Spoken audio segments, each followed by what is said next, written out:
எல்லாருக்கும் வணக்கம் friends. So இன்னைக்கு வந்து பார்த்தீங்கன்னா ஒரு சூப்பரான ஜாப் நோட்டிஃபிகேஷன் வந்திருக்கு. ஸோ முழுக்க முழுக்க தமிழ்நாட்டில் தான் இருக்கு. 10th 12th டிகிரி முடிச்சவங்க தாராளமாக வந்து இதில் வந்து அப்ளைமெண்ட் பண்ணலாம். ஸோ ஃபுல் டீடைல்ஸ் வந்து இந்த வீடியோக்குள்ளே போய் பார்த்துடலாம். ஸோ வாங்க வீடியோக்குள்ளே போகலாம்.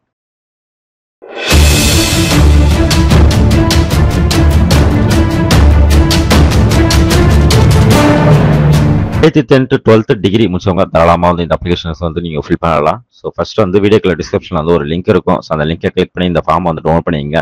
ஸோ இந்த ஃபார்ம் வந்து எப்படி நம்ம ஃபில் பண்ணுறதுன்னு பார்க்கலாம். ஸோ இதில் வந்து பார்த்தீங்கன்னா ஃபர்ஸ்ட் வந்து பாஸ்போர்ட் சைட் ஃபோட்டோ ஒன்று ஓட்டிடுங்க. ஸோ அடுத்து வந்து விண்ணப்பதார பெயர். ஸோ உங்கள் பெயர் வந்து இங்கே எழுதிடுங்க. ஸோ உங்கள் தந்தை இல்லை கணவர் பெயர் எழுதிடுங்க. உங்களோட பிறந்த தேதி மற்றும் வயது. ஸோ உங்களுக்கு வந்து என்ன கரெக்ட்லி வயசு இப்போ அந்த வயசு வந்து பார் போட்டு நீங்கள் வந்து போட்டுருங்க. ஸோ அதுக்கடுத்து வந்து நீங்கள் வந்து என்ன படிச்சிருக்கீங்க, 8th 10th 12th டிகிரியா. ஸோ அதை நீங்கள் வந்து அட்டாச் பண்ண ஜெராக்ஸ், ஓகேங்களா, டிசி. அடுத்து வந்து பார்த்தீங்கன்னா ஆதார் கார்டு என்ன வந்து என்ன, ஸோ அதை கேட்டிருக்காங்க. ஸோ அது ஆதார் கார்டு நீங்கள் வந்து அட்டாச் பண்ண ஜெராக்ஸ், ஓகே. ஸோ உங்களோட மொபைல் நம்பர், அடுத்து இமெயில் ஐடி வந்து என்ட்ரி பண்ணுங்க. ஸோ நீங்கள் வந்து என்ன கம்யூனிட்டி, ஸோ அதை வந்து என்ட்ரி பண்ணுங்க. இந்த கம்யூனிட்டி வந்து நீங்கள் வந்து கட்டாயம் வந்து பார்த்தீங்கன்னா ஜெராக்ஸ் வைக்கணும், ஓகேவா. ஸோ உங்களுக்கு வந்து முன்னனுபவம் இதெல்லாம் இருக்கா, இருந்தால் எஸ்ன்னு போடுங்க, இல்லைனா நோன் கொடுத்துருங்க, ஓகே. ஸோ உங்களோட நிரந்தர முகவரி, தற்காலிக முகவரி என்ட்ரி பண்ணிவிடுங்க. ஸோ எல்லாம் முடிச்சுட்டு இங்கே வந்து பார்த்தீங்கன்னா இடம் தேதி வந்து போட்டுருங்க. உங்களுக்கு சைன் போட்டுருங்க, ஓகே. சைன் போட்டு அவங்க கொடுத்துருக்க அந்த பர்டிகுலர் அட்ரஸ்க்கு நீங்கள் வந்து சென்ட் பண்ணால் போதும். கவரில் போட்டு இந்த ஜெராக்ஸ்லாம் அட்டாச் பண்ணி நம்ம வந்து சென்ட் பண்ணணும், ஓகேவா. ஸோ அவ்வளோதான் விஷயம்.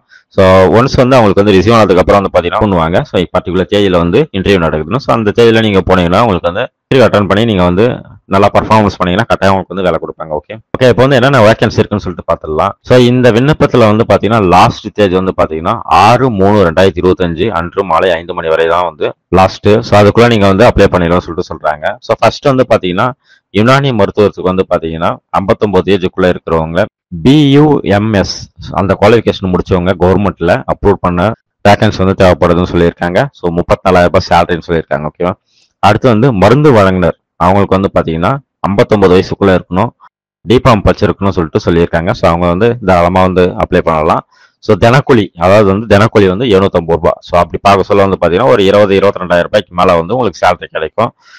ஸோ அடுத்து வந்து பல்நோக்கு பணியாளருக்கு வந்து பார்த்தீங்கன்னா 4 போஸ்டிங் அவைலபிளாக இருக்குது. ஸோ 59க்குள்ளே இருக்குன்னு சொல்லிட்டு சொல்லியிருக்காங்க. ஸோ 8வது படித்தாலே போதும், தாராளமாக நீங்கள் அப்ளை பண்ணலாம். தினக்கூலி வந்து பார்த்தீங்கன்னா 300 ரூபாய். பார்த்தீங்கன்னா சித்தா ஆலோசகர், அது வந்து 2 வேகன்சி வந்து தேவைப்படுது. ஸோ 59 வயசுக்குள்ளே இருக்கணும்னு சொல்லிட்டு சொல்லியிருக்காங்க. BSMS அந்த குவாலிஃபிகேஷன் வந்து முடிச்சிருக்குன்னு சொல்கிறாங்க. ஸோ அது முடிச்சிருந்தா உங்களுக்கு வந்து 40,000 ரூபாய் வந்து சேலரியில் வந்து உங்களுக்கு எவ்வளோ இருக்குன்னு சொல்லிட்டு சொல்லியிருக்காங்க. சிகிச்சை உதவியாளருக்கு வந்து பார்த்தீங்கன்னா ஆண் ஒன்றும் பெண் ஒன்றும் தேவைப்படுதுன்னு சொல்லியிருக்காங்க. ஸோ 59 ஏஜுக்குள்ளே இருக்கணும். ஸோ இது வந்து பார்த்தீங்கன்னா நர்சிங் வந்து படிச்சிருக்குன்னு சொல்கிறாங்க. ஸோ நர்சிங் படிச்சவங்க தாராளமாக வந்து அப்ளை பண்ணலாம். ஸோ மாத ஊதியம் வந்து பார்த்தீங்கன்னா 15,000 வந்து தரேன்னு சொல்லியிருக்காங்க. ஸோ விண்ணப்பத்தை வந்து பார்த்தீங்கன்னா நேரிலோ இல்லை அஞ்சல் மூலியமாவோ நம்ம வந்து அனுப்பணும்னு சொல்லிட்டு சொல்லியிருக்காங்க. நம்ம அட்டாச் பண்ணணும் பார்த்தீங்கன்னா பிறப்புச் சான்றிதழ், மதிப்பெண் சான்றிதழ், மாட்டுச் சான்றிதழ், ஜாதி சான்றிதழ், இருப்பிடச் சான்றிதழ், முன்னனுபவம் எதனா இருந்துச்சுன்னா அதற்குரிய சான்றிதழ், ஸோ சிறப்பு தகுதி, அதாவது வந்து விதவை இல்லை வந்து எக்ஸ் ஆர்மி, ஊனமுற்றோர், ஸோ இந்த மாதிரி வந்து எதனா வந்து தகுதி எதனா இருந்துச்சுன்னா அதுக்குரிய அட்டாச் வந்து நீங்கள் வந்து கட்டாயம் வந்து ஜெராக்ஸ் வைக்கணும்னு சொல்லிட்டு சொல்லியிருக்காங்க. ஸோ எந்த அட்ரஸ்க்கு அனுப்பணும்னு பார்த்தீங்கன்னா மாவட்ட சுகாதார அலுவலகம், மாவட்ட நலவாழ்வு சங்கம், மாவட்ட சுகாதார அலுவலகம், இந்த அட்ரஸ்க்கு நீங்கள் வந்து சென்ட் பண்ணணும்னு சொல்லிட்டு சொல்லியிருக்காங்க. விருப்பமும் தகுதியும் இருக்கவங்க தாராளமாக வந்து அப்ளை பண்ணுங்க. ஸோ இது போல வந்து உங்க ஊருக்கான வேகன்சியும் வந்து வந்துட்டே இருக்கு. ஸோ அதே நான் வந்து ரெகுலராக வந்து போஸ்ட் பண்ணிட்டு தான் இருக்கேன். ஸோ கட்டாயம் வந்து பெல் ஐக்கனை வந்து கிளிக் பண்ணி வச்சுங்க. அப்போதான் வந்து நாங்கள் போடுற வீடியோஸ் வந்து உங்களுக்கு ரெகுலராக வந்து ரீச் ஆகும். இது போல இன்னும் ஒரு சூப்பரான வீடியோ நம்ம சந்திக்கலாம். நம்ம உங்க ஃப்ரெண்ட்ஸுக்கு வந்து ஷேர் பண்ணுங்க. நன்றி, வணக்கம்.